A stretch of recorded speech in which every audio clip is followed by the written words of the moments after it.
Andrasana araka izany ny fanapa-kevitry ny Fédération Malagasy ny taranja baolina kitra izay mpikarakara ity fidinan'ny amboara nasionaly ity fa teo amin'ny lalao voalohany indray dia nazava ny fandraisen'ny ekipan'ny AS Adema tamin'ny saronoray ny ekipan'ny Uskafoot tetsy amin'ny kianjany Mahamasina ihany efa tany amin'ny fanalavam-potoana ihany koa vao nibata izany fandraisena izany ny ekipan'ny Serana Mpiara-Manidina.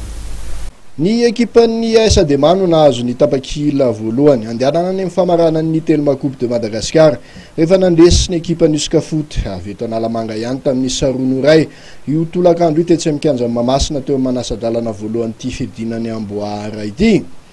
Teo amin'ny minitra fafitopolo dia nanokatra nisa ho an'ny Serana Mpiara-Manidina i Jonata amin'ny alalan'ny penalty rehefa nanao fahadisoana tamin'ny jalma ny vodilaharan'ny Uskafoot.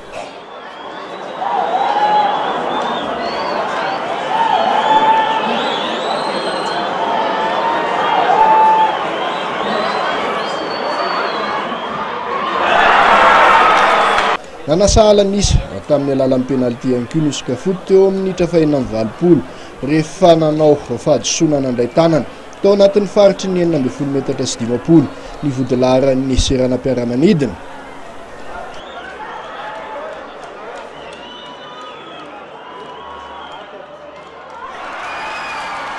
Tany amin'ny minitra fahafito amby 10 anefa dia nitondra ny fandresena ho an'ny ekipan'ny AS Adema indray jalma rehefa nahatafiditra ny baolina faharoa ny batan'izy ireo ny fandresena.